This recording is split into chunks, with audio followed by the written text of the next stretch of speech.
Hi, Tobias. Hi. When I interview people, I always like to start in the beginning. Now, the album you're about to bring out is called Teenage Rebel.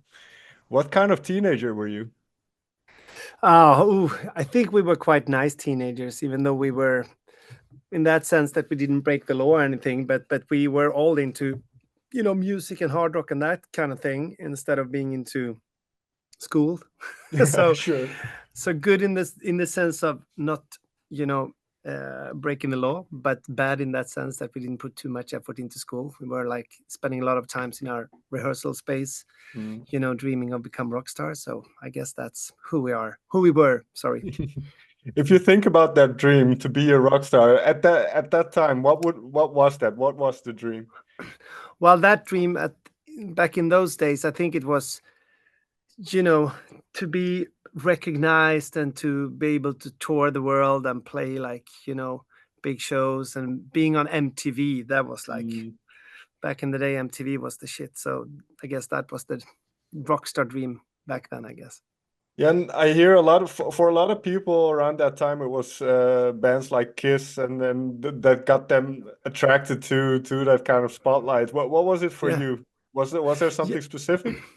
Yeah, I think I listened to all kinds of music and enjoyed all kinds of music. But I think for Nestor's sake, we were really into bands like, as you mentioned, Kiss, Bon Jovi, Rush, Van Halen, all these kinds of bands, Survivor, Mm. Foreigner, even Chicago and Toto. But I think, the main ins- inspiration were Kiss. I think 80s Kiss, the Mm. Asylum, Animalize albums, Crazy Nights. Yeah. And what do you, because I think you were quite young when the band was started, it was around age 14, 15. So what do you Yeah. remember of that time? And I believe you did release a couple of EPs in the 90s. So Yeah, that's so correct. that first kind of attempt at being a band and being a musician, what do you remember most of those days? Well, what I remember, what comes to my mind is that we spent so much time in our rehearsal space, but we didn't play music all the time. It was like a place to hang out. It was like when you're 14 years old and you live at home, this was our kind of haven where we could, there was no adults. We could do whatever we felt like. So we spent so much time in this rehearsal space fixing things up and, but I can't remember that we did that much of music. Nowadays when we see each other, it's like strictly like, okay, rehearsals for 2 hours and then we do something else. But back in those days, we were, right after school, we went down there and, we got some candy or whatever, Coca-Cola or whatever, and we just hanged out and talked about stuff and, reading old magazines like music magazines. And then occasionally we did some rehearsals. If you listen to the songs, I don't know if you how much of you have recorded, but if you listen back to those songs that you wrote back in the day, could you kind of hear what you were trying to do, what were you attempting to do? Yeah, definitely. I could, even now, I can hear the references and inspirations and all that in those songs, but I can hear us trying too hard, we Mm. weren't. There are like tons of different parts in the songs where you can hear that, ooh, this is not gonna be neat. It's like you can see the ambition was there, but the skills wasn't there, at least not for me. But Jonny was a great guitar player already when he was 14. Not like he is today, but he was back in the day still like a wonder child in one That way. makes sense. Yeah. But I find it interesting about your own skills. When did you start to find your voice, so to say? Then when did you kind of become comfortable in the way you sing? Well, to be honest, there's like there was one point when I felt like I could sing, but that is necessarily not equal to where I felt confident in singing. This Sure. is me. This is how it sounds. So, well, I think when I was about 18 or 19, somewhere around that, we had a cover band, playing all kinds of different stuff. And I remember that these guys in that band, they were 5 or 6 or 7 years older than me, and I was like, I think it was that their singer got sick or something, so they asked me, "Could you, do these two Mm. shows?" And I did that, and then one of the guys said to me, like, wow, you're a really great singer. You can sing almost everything. And that I couldn't, because he was being nice, but still I had some, touch to it that I could like, dress my voice in different kind of dresses. What can you say? They sound a bit Sure. different. But then I guess when I found when I felt like this is me, it was actually on the Kids in a Ghost Town album where I felt like this is, because I've been singing all my life, and I had a band. Now I'm getting a bit from No, that's apart fine. That's from fine. the subject, but I had a band called Straight Frank where we had like, it was a lot of, yeah, I really tried to sound like Chris Cornell. I was in that kind of mode for a lot of years, and everyone told me that, yeah, you sing like Chris Cornell. And in the beginning I thought that was super cool and tried to be like him. But then when we started NESTOR, the rebranding, I thought that now I gotta find my way of, the NESTOR never were. When we started Chris Cornell, I never heard of him. So then I kind of sang the songs just like from the top of my head, basically. And so to answer the second question, I think, yeah, for Kids in a Ghost Town, that's where I felt like this is me. This is how I sound and should sound. Sure. Yeah. Well, one last question before we delve into Nestor and obviously the new album, but in the time between, because I don't know for how long you stayed together before everything kind of got pushed to the background or put on Yeah. pause. But in the meantime, obviously you've been busy. I believe you've worked as a songwriter and producer many Yeah. years. Yeah. So did you see any of the guys from the band? Did you stay in touch? Did you write together even just once every 6 months? Or what was that relationship like for all those years? That we stayed together as friends, because Okay. it was like we come from a small town in Sweden, and two of the guys still live there. And when we put the band on pause, which we never really, there was never a statement, but when that happened, we kind of, three of us were, not me, but three guys were living there. So it was like a tradition. When we got home for Christmas or for summer, we always met up, had drank a couple of beers or quite a lot of beers, and then did not rehearsals, but played the old songs and stuff. So we always been friends, always seen each other like once or twice a year, or even more, I should say. But me and Jonny has been quite close all the time. We had different bands, and he's been every album I produced. I shouldn't say every, but when I need really skilled guitarists, he's always been the one that I called. So he's been to my, played on a lot of albums that I released or produced. So yeah. Very quickly then, how would you describe Jonny as a guitar player? Well, I would say that he's the best you can get. But he's an amazing. His technique is just out of this world. And I've as I said, or we talked about, I've been a music producer for a lot of years, and I worked with a lot of different artists where they always like, yeah, I have my band and I have my guitarist, and I never recorded any guitarist that is close to his technique, But on the other hand, there's like guitarists that are really into the gear and to their stuff and their sound. Jonny is like, give me whatever guitar you got, and he just plugs it and play like a god. So it's but he's just phenomenal. I have to say, he never. It's always tight. It's always like musical, and yeah, he's a great guitarist. Yeah, and on the new album, he has a couple of really nice solos again, so that's awesome to hear. Yeah. So when we get to Nestor, and I think it was was it right before the COVID thing that you got together, or was it during? Somewhere in between, like when the COVID thing was happening. I think that autumn before COVID happened, I had a couple of ideas, and we started talking about it. So yeah.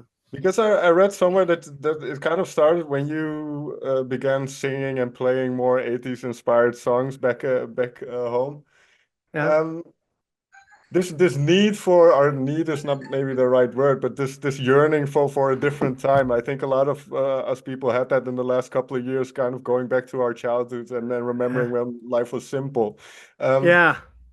What is the power in that? Because the type of music you make, it sits with one foot in that era, but also one foot in kind of more modern music. So that idea of going back to a more easy or fun world. Yeah. What is that like, that nostalgia element for you? I think it's, for me, it's, as I'm doing the main part of the songwriting and producing, for me, I found that it's much easier for me to look at things in hindsight, like how it used to be, and also with a little bit of like glorified glasses. Sure. I remember when we did this and we did that, and I know somewhere that it wasn't really like I remembered it, because it was not sunny all the time. It probably rained because it was Sweden, but that feeling, and I found it easier for me to write songs through that perspective, so to speak, instead of, it's tougher to, I can't really imagine making an album with NESTOR where all of us are pushing 50. It's like, Mm. yeah, what are we going to write about? The mortgage, the interest rates that going through the roof for kids or relationships. Of course, there's something in that as well. But I think, as you said, going back, remembering those days when everything was simple, when you didn't have that much responsibilities and stuff like that, I think it's easier to, and also that for the ones listening, I think they could, they could really, what do you say, not apply, but they could feel, remember how it was. They could, yeah. So I think, yeah,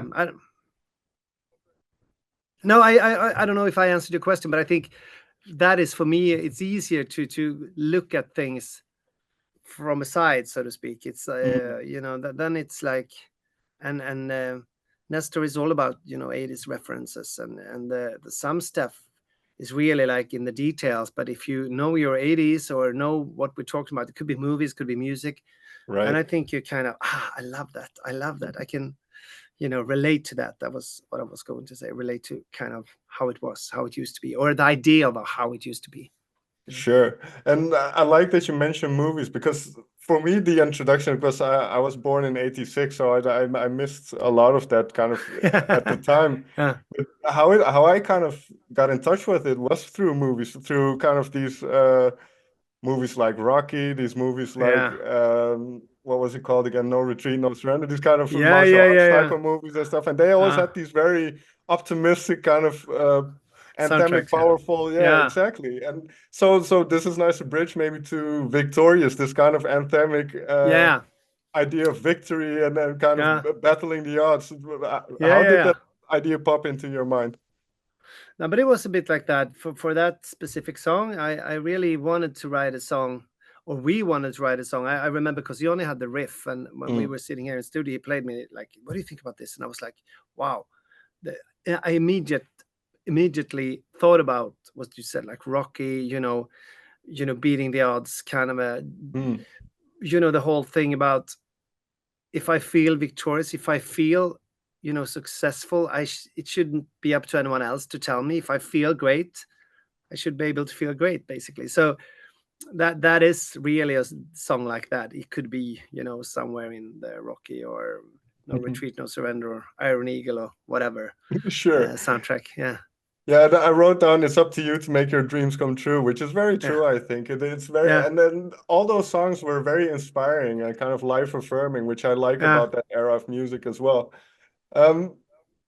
Did you actually play hockey, and was that a thing back in the days? Yeah, no, we did. Me and, not all of us, but me and Marcus, the bass player, we played hockey for quite a long time. So, but when we did this video, it was like, yeah, we did some because of COVID, because I live in Spain. You can't really find a hockey rink in Spain. I don't know if there's anyone.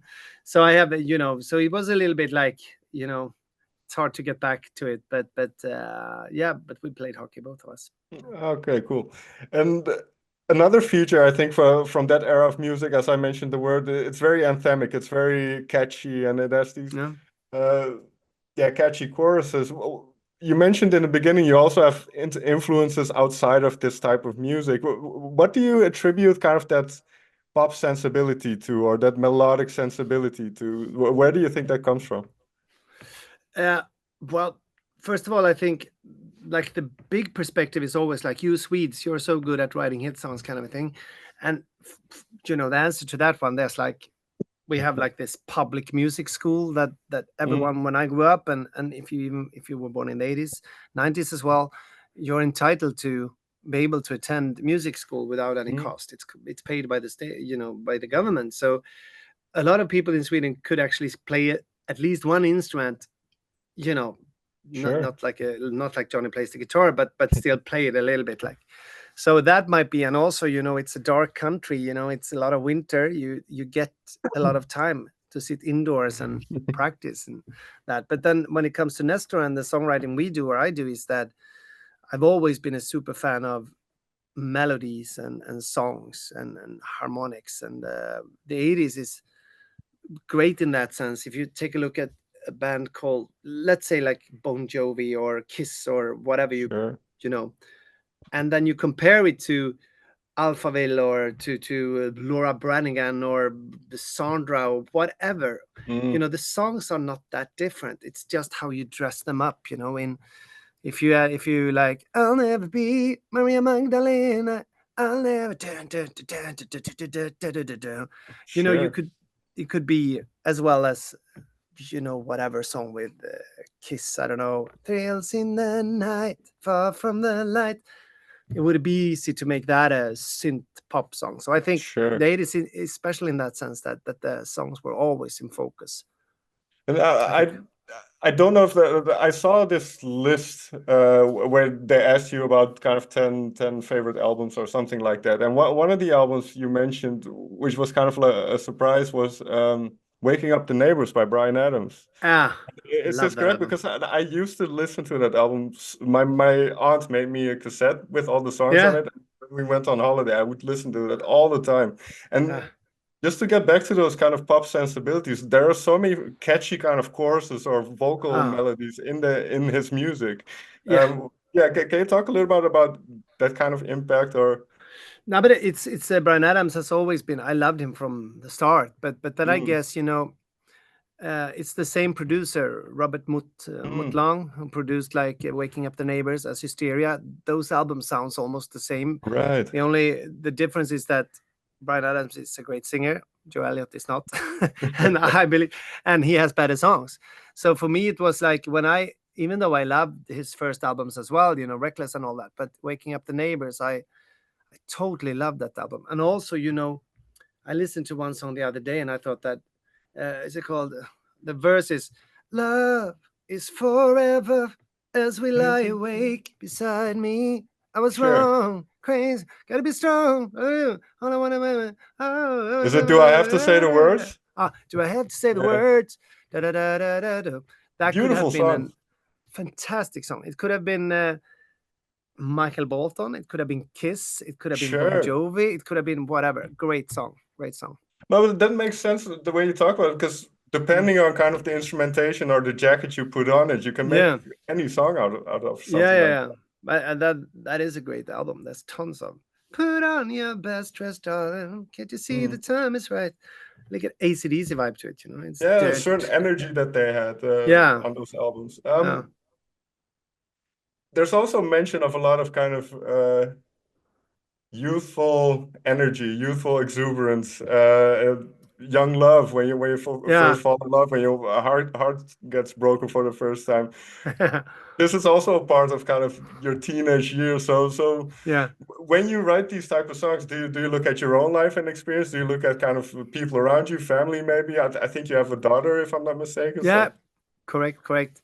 And she's in that age now, so I can relate to what she's going through, and my son as well. No, but it's partly what I've experienced, you know, but it's also a mix of movies that I've seen, ideas that I had, stories that I heard. But you know, there's nothing as powerful as young love, you know, the Romeo and Juliet, you know, those stories, they go on forever. They just, you know, so it's easy to have that in, you know, as a doesn't necessarily have to be just about that story, you know, that love story, but it could be a part of a song, like while Victorious is a more bit like young blood, cold as ice, we're living for the moonshine, hot summer nights. It's like you paint a picture of how it used to be, but still, I remember you said one day we're going to be victorious, you know. So the final song I want to talk about to you about is daughter, because it's such a beautiful song, but also that sentiment of watching now, as you mentioned, your daughter is that same age, going through the same things and emotions as we all do at that age. Yeah. What inspired that song, and when do you know when you're writing a ballad, kind of, or a slower song, and or is that quite obvious early on? Well, no, it's not. To be honest, I don't really know. I got this question the other day, and I was like thinking about, how do the songs appear, but with this song, I wrote a song for my son 5, 6 years back, and since Mm. then my daughter said, like, when are you going to write a song for me? So I had like the knife close to my throat this time Yeah. around. It's like I better write a song. And then when I got the idea of daughter, that it was supposed to be called daughter something, then I felt that it can't be really like upbeat, happy-go-lucky kind of song. It has to have some kind of depth in it. And the funny thing with that song is that have you heard the Crazy Nights album? Have you listened to that, Kiss? I Crazy don't think Nights. that it doesn't come Uh, to mind. So if you're really into that album, there's like, I was playing one of those songs called My Way, which is a song on that one, and got this harm. You can't hear it because no one is like, yeah, that sounds like. But it's like, if you know this both songs, and I tell you, you're gonna go like, oh yeah, I can see the semblance. No, but this song was meant to be. I wanted a 6 to 8 beat. Mhm. God, to get that, a little bit heavy vibe but dark thing to it. So in this case, I knew that it was going to be some kind of serious ballad. Yeah. And was your daughter happy with the song? Yeah, but she's like, I said to my wife the other day that she was like any other artist I had in the studio. Their ego is huge. She was like, no, I don't want to do that. Okay, I do it twice. I do it 2 more times. Okay, you get 2 more takes, then I'm out of here. So Superstar. yeah, superstar. So no, I think she's happy, but she doesn't really tell me. She was like, yeah, and I told her that almost every journalist that I speak to ask about this song, and she said, like, what do they say then? No, they ask about the whole, is it you in the end, blah blah blah. Okay, cool. So I think she's a bit proud on that. No, but I think it's these kind of, because Mm. it feels real, these type of songs. I think that's why Yeah. a lot of attention goes to it. It feels very real.